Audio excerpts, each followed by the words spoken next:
you ever wondered whether your car is front-wheel drive or rear-wheel drive? Understanding the difference can help you better maintain your vehicle and even improve your driving experience. In this video, we'll break down the key differences between FWD and RWD cars, show you simple ways to identify which type you have, and explain why it matters. Whether you're a car enthusiast or just curious about your daily ride, this guide will make it easy to spot the difference. Let's get started by understanding what these terms actually mean. Front-wheel drive, or FWD, means that the engine's power is sent to the front wheels. This setup is common in many modern cars because it's efficient and offers good traction, especially in wet or snowy conditions. FWD vehicles tend to have more space inside since there's no need for a driveshaft running to the back. Next, let's look at what rear-wheel drive means and how it differs from FWD. Rear-wheel drive, or RWD, means the engine's power is delivered to the rear wheels. This layout is popular in sports cars and trucks because it provides better balance and handling, especially during acceleration. RWD vehicles often have a driveshaft running from the front to the back, which can affect the interior space. Now that we know the basics, let's explore how to tell which type your car is. One of the easiest ways to find out if your car is FWD or RWD is to check the owner's manual.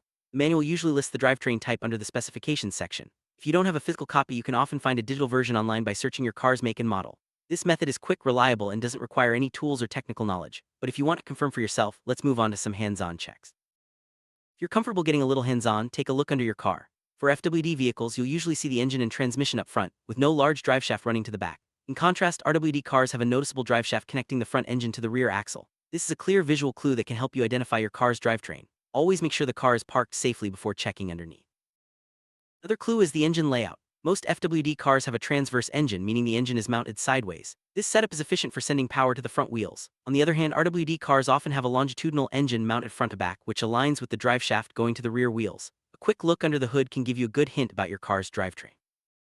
Take a look at the axles. In FWD cars, you'll notice that the front wheels are connected to the transmission by two half-shafts, also called CV axles. These are visible if you peek behind the front wheels. RWD cars, however, have the rear wheels connected to the differential and a solid or independent rear axle. This difference is another way to visually confirm your car's drivetrain.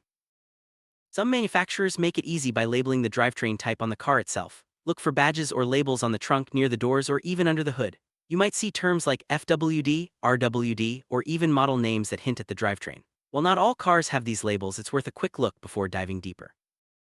If you're still unsure, you can perform a simple test. With the car safely parked and the engine off, jack up one end of the car and try spinning one of the wheels by hand. In FWD cars, spinning a front wheel may cause the opposite front wheel to turn in the opposite direction. In RWD cars, the same applies to the rear wheels. This test isn't foolproof but can give you another clue. You might also notice differences in how the car drives. FWD cars tend to pull from the front, making them feel more stable in slippery conditions. RWD cars push from the back, which can make them feel sportier but also more prone to oversteer, especially in wet or icy weather.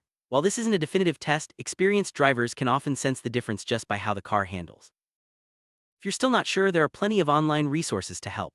Websites dedicated to car specifications, forums, and even manufacturer sites can provide detailed information about your car's drivetrain. Simply enter your car's make, model, and year to find out if it's FWD or RWD. This is especially helpful for older vehicles or rare models.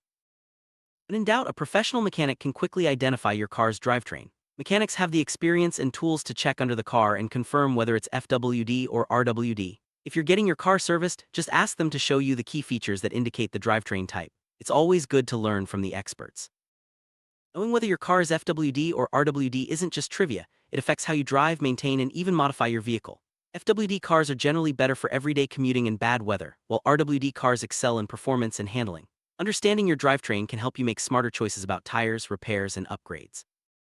There are many myths about FWD and RWD cars. Some people think RWD is always better for performance, while others believe FWD is only for economy cars. The truth is, both have their strengths and weaknesses. It's important to look at your needs and driving conditions rather than just following popular opinions. Let's wrap up with a quick summary. To sum up, you can tell if a car is FWD or RWD by checking the owner's manual, looking under the car, observing the engine layout, and checking for badges or labels. Online resources and mechanics can also help. Remember, knowing your drivetrain helps you drive and maintain your car better. Thanks for watching and safe driving.